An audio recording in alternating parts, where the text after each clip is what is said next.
Welcome to another In Wheel Time podcast.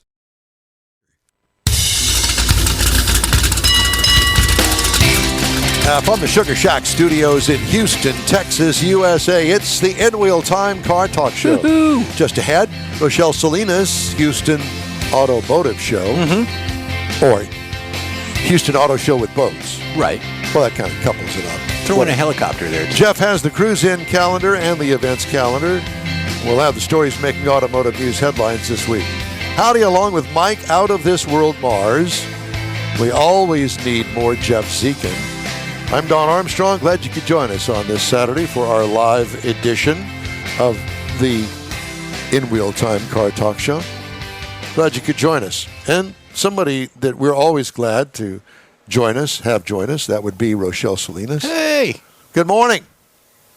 Good morning, fellas. How are ya? Well, we're doing Good. well. And how are you? I'm fantastic. I don't know when the last time we talked. I think it was a couple of years ago, wasn't it? Seems like it. Not quite that Feels long. like it. I know it does feel. Feels like it, but I think it was about 8 months ago back at the auto show. There you go. Yes, it was. So, how are things?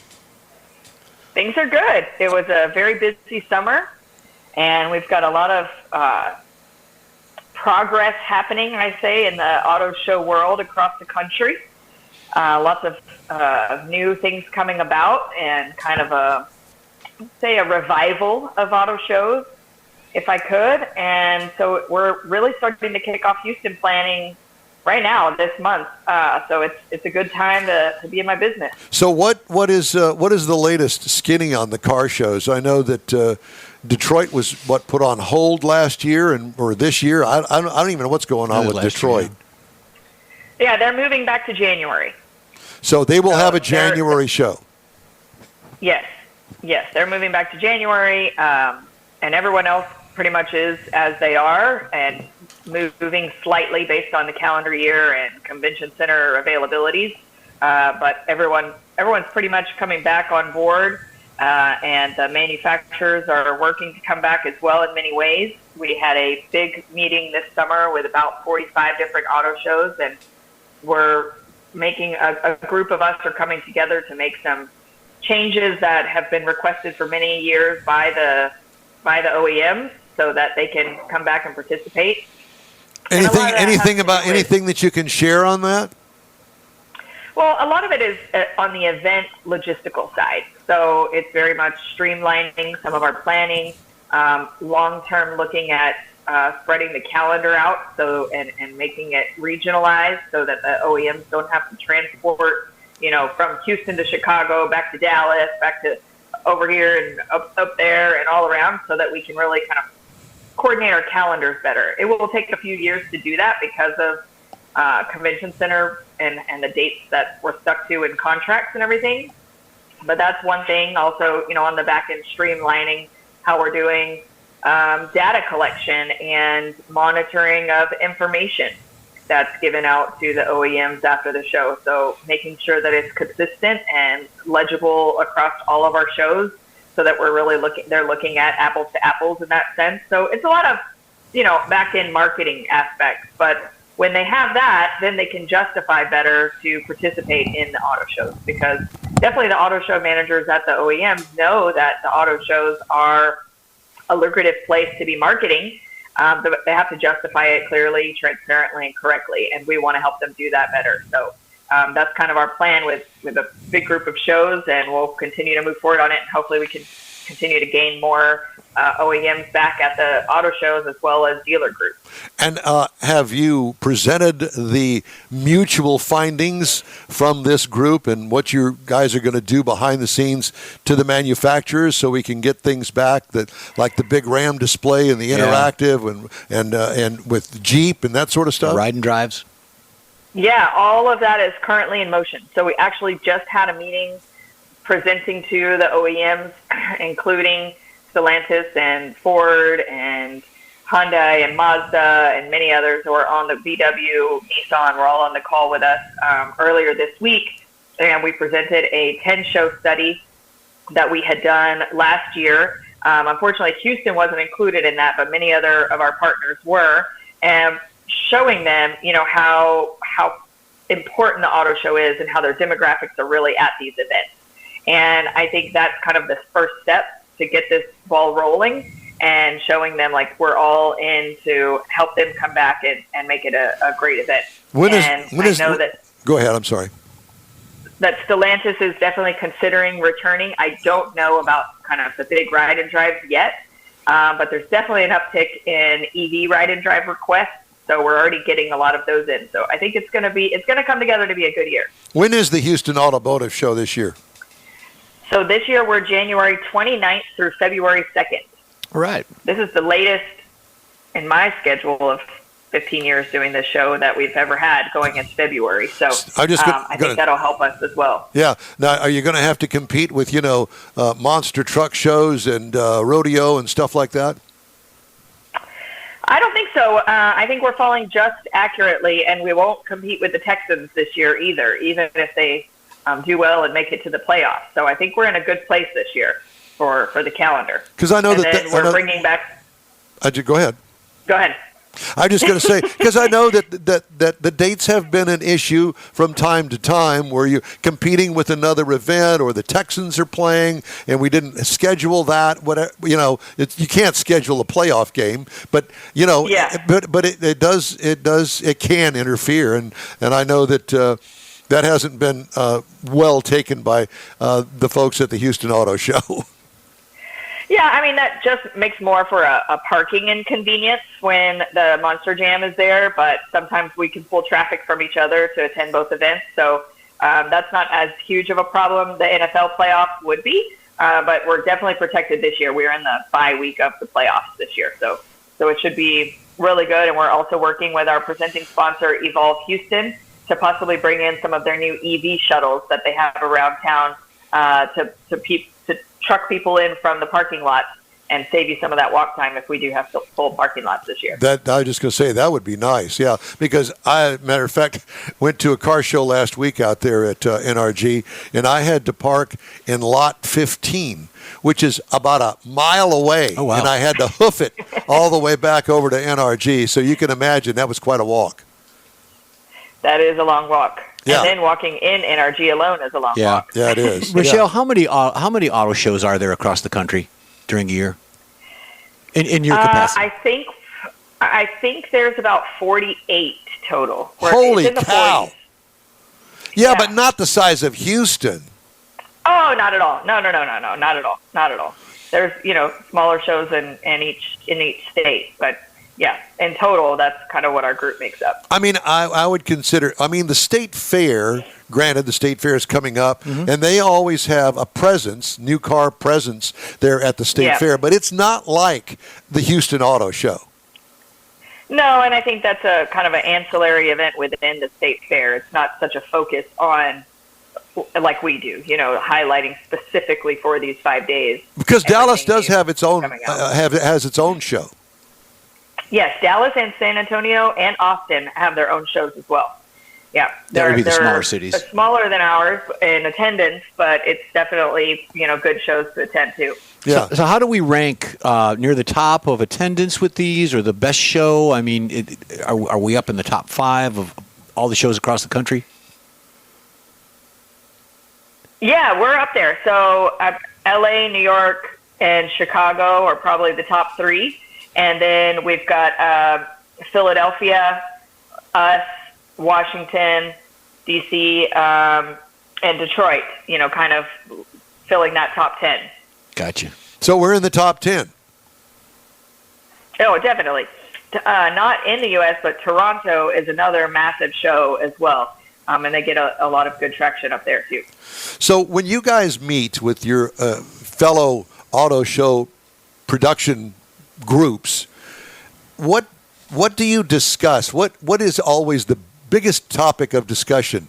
The amount of cars that the manufacturers are bringing to the show, or how they're cutting back, or what's changing within each of the shows across the United States on a general basis that you guys share with each other? Yeah, those are definitely things we're talking about. We're sharing news on who's talked to which manufacturers and what they're doing, what decisions they're making. We know that because of this meeting and conversing with each other, that Lexus is not returning as the OEM to any auto shows. And so we share that kind of information. We also share good vendors that we've worked with, and ticketing companies, social media companies, etc. And then we just share some great marketing ideas and looking at how we can better promote and better present ourselves, and talk about what the customers are asking for, and saying, okay, well, we decided to put in all the different innovative things that shows are doing around the country, upping their test drive experiences, adding a food truck park or a putt-putt golf game inside their show to increase dwell time at the event. So different things. We just share all kinds of ideas across each other and best practices to see what's working and what's not. See, just like regular car show reviewers, I mean, you steal ideas from other people, just like we used to do in radio. Yeah. Yep. Yeah, I mean, exactly what we do. Yeah, some radio station comes up with a brilliant promotion. Hey, everybody jumps on board and steals it. I mean, why not? Yep. Because if it works for them, chances are. Well, we know that we're not competing in that sense for our ticket buyers, right? Our customers that are coming are all local to our cities where we're hosting these events. So if we're doing some sort of promotion and it works well, it's not competing with each other. It's making the best of the situation. I find it interesting what you say about Lexus. One of the premier brands that has more makes and models of cars that you could shake a stick at. I mean, if you go to any website and look at all of the cars that Lexus has, I mean, it's got to be 50 different models. And them not to show up, it puzzles me. I don't understand. Mm-hmm. So I guess the question that I have for you, RoShelle, is the fact that who is it within the manufacturer, let's just use Lexus as an example, who is it that makes the decision not to appear at a car show? I mean, it's sales. I wish I knew. Well, because we would try to get their ear. But, I think it comes down from the executive level and looking at budgets, and they have decisions to make. And I know it's hard ones. And then this is something that they push down, unfortunately, to the dealers. So it affects them. And then hopefully the dealers will come together and put the display, which we know is not the same caliber as the OEM. You got transportation, you got to pay the people there, you got to move them around, you got hotels, all that. Yeah, ROI. I understand all that, but when you come to major cities like the Houston Auto Show in particular, we're talking about thousands upon thousands of people that are exposed to the brand that typically would not walk into a Lexus store thinking they can't afford it or whatever the case may be. And when in essence, they can afford it, because I know that Lexus does have brands in the $30,000 category that today is a bargain. Yeah. And that's what we want to show these OEMs, and that's why this group of auto shows is coming together to say, look, the demographic is here. We've surveyed our people. This is our ticket buyers. We can now share this information and say your demographic is here. We also, in that 10-show study, saw the discrimination of if you weren't at the show, then you weren't no longer a choice of the car buyer that came to the show. And it was a pretty high percentage to say, someone that came and their brand wasn't at the show, then they checked them off of their decision list and comparison list, and they weren't going to go look at that vehicle any longer. And that's not surprising, but it is surprising because, you just assume things that, okay, well, Lexus doesn't have that particular model car here. I'm still interested in Lexus, but if Lexus doesn't even show up, it's like, are they out of business? Yeah. I mean, we're car people, and we kind of get it, but most people aren't. They look at a car as a means of transportation and aren't into it as far as, car shows or anything like that. They go to the Houston Auto Show to actually look about cars and what the competition is like in the particular price point or the style of vehicle, that sort of thing. And they feel snubbed when they're not there. Yeah, it's like, well, why aren't they there? Well, I also look at it as a lot of people that are going are really, like you said, they're not car enthusiasts. They need a means of transportation. So I would make the analogy, it's like you're going to a restaurant. Let's say you're going to a sushi restaurant, and you go and you look at the menu and you pick out whatever's on the menu. You don't ask for a hamburger. It's not there. So you're going to pick something off the menu. And if your menu item is not at the auto show, then your vehicle is not being selected. They want to make a good decision that's educated right there at the event, be able to go and make it quick and efficient, purchase that vehicle at the dealership later, not have to go to 3 more dealerships because the brand wasn't there. Well, that's one thing I don't understand about how they look at, how the OEM looks at it, because typically, in my mind, that's what they expect. They expect somebody to come onto the car lot, to look around, pick one out and buy it. That's what they want. They don't want you to come back 2 or 3 times. They want you to buy it right then and make the decision based on the menu or the inventory they have. So to me, I would think they'd be jumping at the car shows for that reason. Let me change direction here, change gears, so to speak, if you will, before we run out of time. I wanted to ask you, how is the Houston auto dealers themselves? How are they doing? We've had a downturn in the economy. Price of cars are through the roof these days, so to speak. I would imagine that sales are kind of hurting. Yeah, Q2 sales were slightly down over Q1 this year. We're still pacing pretty closely to last year's sales. I've been with a lot of dealers this week, and everyone is saying we've got good inventory back, and that's a good thing. Some of them are seeing incentives return especially on EVs, because the OEMs are really pushing the EV market right now. So I think it's steady sales. We're steady, we're stable, things are going well. The dealers aren't complaining at all. Definitely selling cars is needed for sure. So do they drive, kind of, in a way, the actual show itself?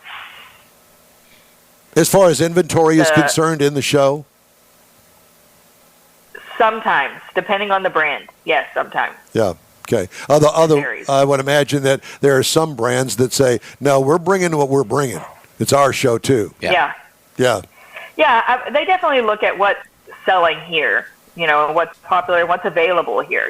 Sometimes a model is not available in Texas that might be available in California. So they're going to bring what's available. So when do tickets go on sale? When do we learn more? Yeah, tickets will go on sale Friday after Thanksgiving. On our website, HoustonAutoShow.com or HoustonBoatShow.com, and look out for some early bird ticket specials. We're definitely going to be offering some ticket discounts when tickets go right on sale. And the VIP party, first look party hosted by Modern Luxury, will be returning. So that'll be on Tuesday, January 28th. A good $75 value event to come for a VIP experience to the show. And the boat show is going to be bringing some great things as well, and we're collaborating on a pretty cool scavenger hunt experience where you can win some great prizes. So there will be a lot of news coming, I would say, back in November when tickets go on sale and things are more firmed up. Very nice. Well, unfortunately, I missed last year's press event, and because I had to fly late. It was 2 years ago. No, I wasn't there last year either for the same reason. And it was very disappointing. And I know that you were disappointed that you didn't see me. Of course. I was also disappointed. We had some pretty bad weather that week of the auto show this year. So I'm hoping for some good weather this year, too. Yes, absolutely. Well, it's always a pleasure to talk to you, and we're hoping that once the tickets go on sale, maybe in November, December, first part of December, that we will have you back on again. Yeah, we'll set something up. Absolutely, and I'll have a full list of who we're going to have at the show then, too.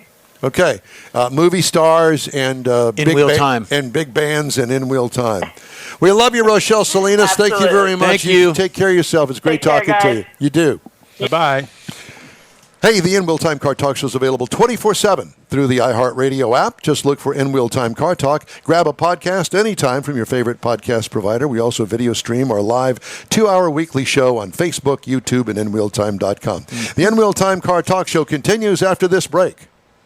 Well, I said that. this break. The original group of Lupe Tortilla restaurants will have you telling your family and friends just what the original recipe means when it comes to the best fajitas in Southeast Texas. Founder Stan Holt invites you to visit the first Lupe Tortilla near I-10 and Highway 6. Here is the original house that inspired the design of all the rest and the original charm that helped make Lupe Tortilla the go-to destination for Houston Tex-Mex. Nothing can compete with the original lime pepper marinade that everyone will agree makes Lupe Tortilla award-winning beef fajitas the best anywhere.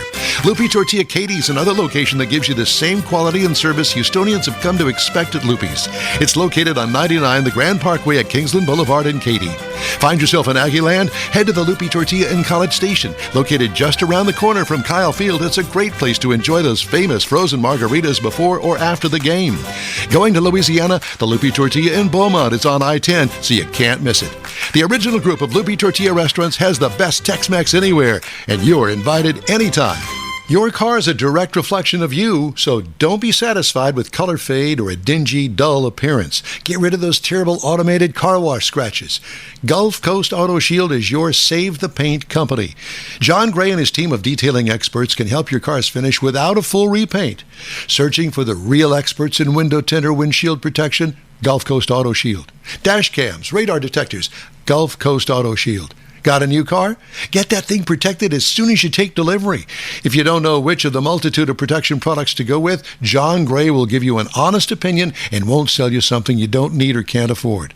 John will help you understand the many options and pricing right on the spot.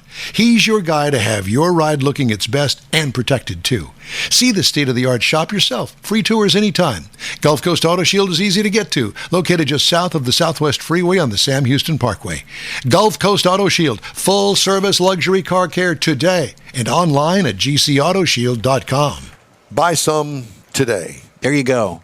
All right, welcome back to the In Wheel Time Car Talk Show. Time now for Jeff's Cruise-In and Events Calendars. Yeah, well, it's a typical Saturday. We're on at 10 It's to hot, noon. man. Yeah, and everything goes on from 8 o'clock to noon or 7 o'clock to 11, whatever the case. So a lot of the shows are actually going on right now. So it's really difficult for us to announce them and have folks get up, get their coffee, and go. But the typical ones today are the Conroe Cruisers, the weekly meetup in Montgomery County, Redemption Square. Many things are going on. And then, of course, tomorrow, Sunday, the same thing. You've got a lot of folks going out and doing their church events, and then they go out to a car show or a cruise-in. So you got the meetup in Willis, Texas tomorrow. That's a weekly thing. What are you talking about, Willis? I know. I just did. So if you've got a car event, you've got a cruise-in, let me know. Jeff at inwheeltime.com. I'll put it all together and we'll talk about it. We might even have a discussion on the panel. So that's what's going on. So far as events, same thing. We've got Woody's 6th Annual Waterfront Rod and Custom Car Show. Mike, you're going to be there. So are you. Yep. I'm going to have the salad.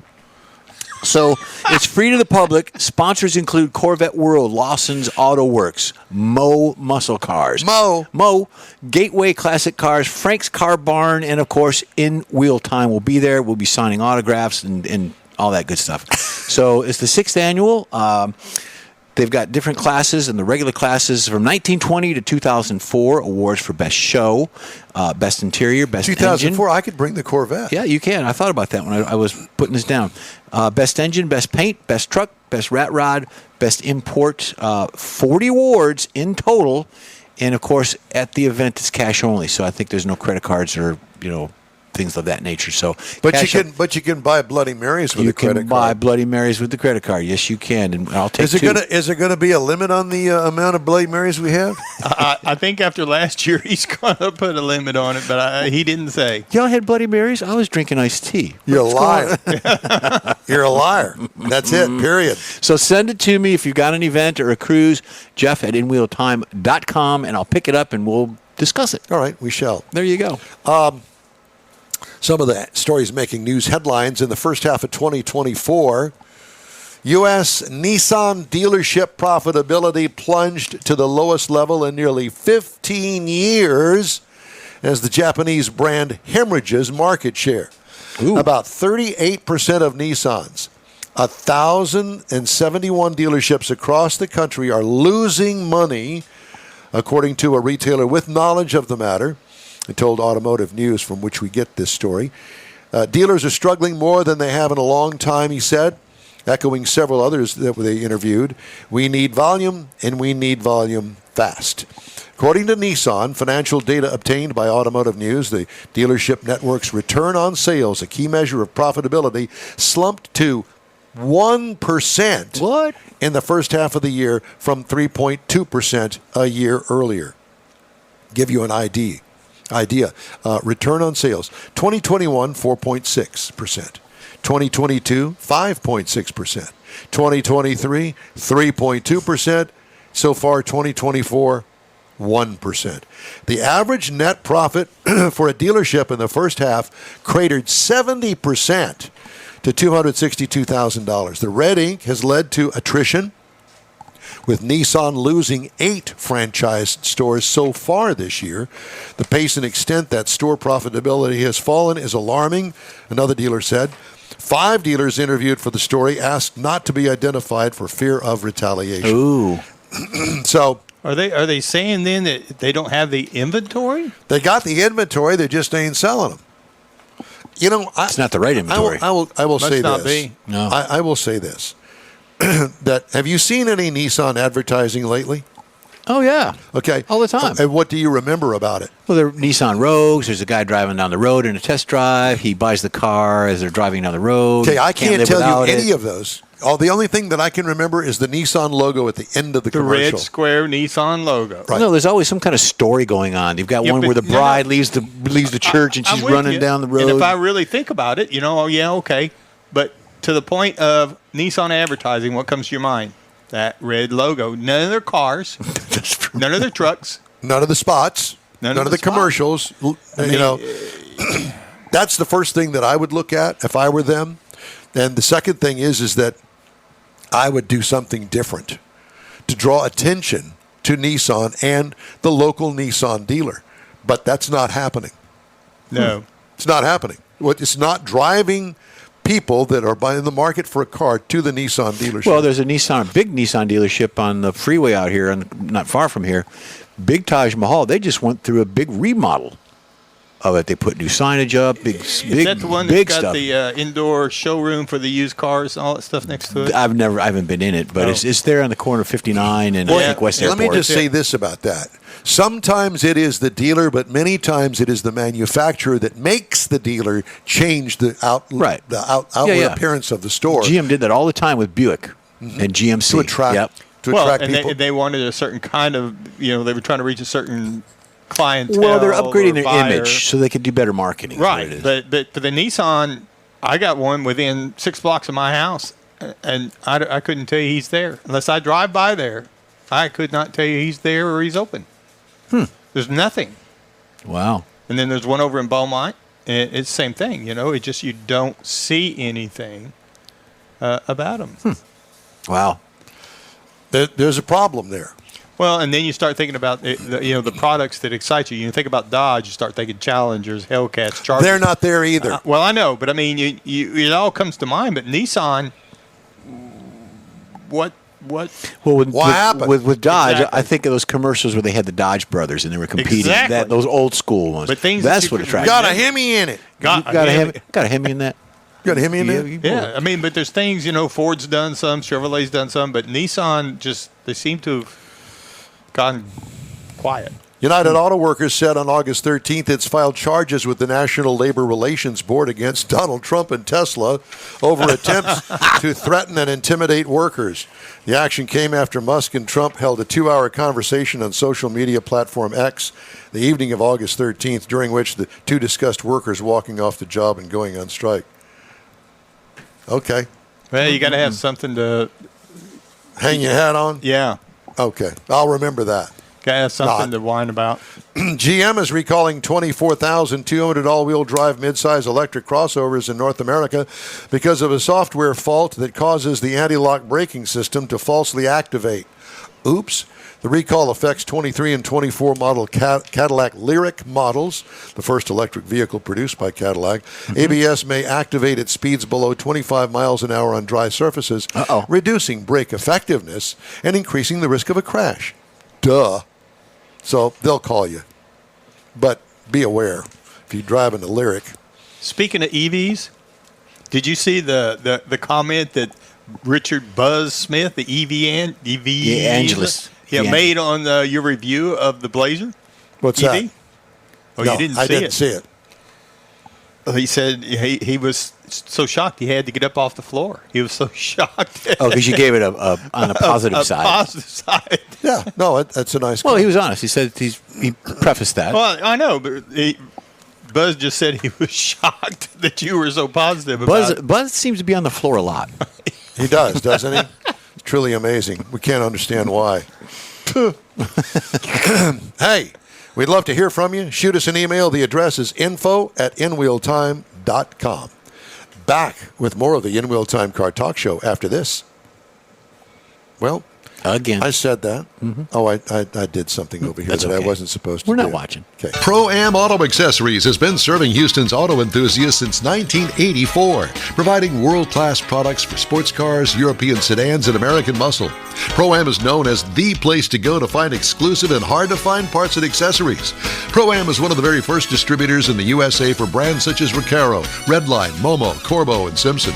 Located in the heart of Houston's premier retail and service corridor, the Galleria area, ProAm's walk-in storefront includes an 8,000-square-foot warehouse, showroom, and installation bays.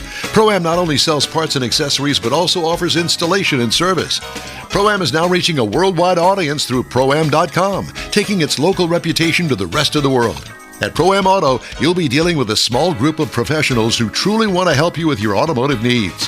If you don't see what you're looking for on the website, call and ProAm will lend you a hand. ProAm Auto, 6125 Richmond at Green Ridge in Houston's Galleria area. Call them at 713-781-7755. The award-winning In Wheel Time Car Talk Show brings you great guest interviews each week from manufacturers and suppliers to the aftermarket, racers, enthusiasts, and other friends just like you and me who love to talk about all things automotive. The In Wheel Time Car Talk Show takes it to the road, too, with remotes at Tailpipes and Tacos, Woody's Waterfront Car Show, and the Hemi Hideout.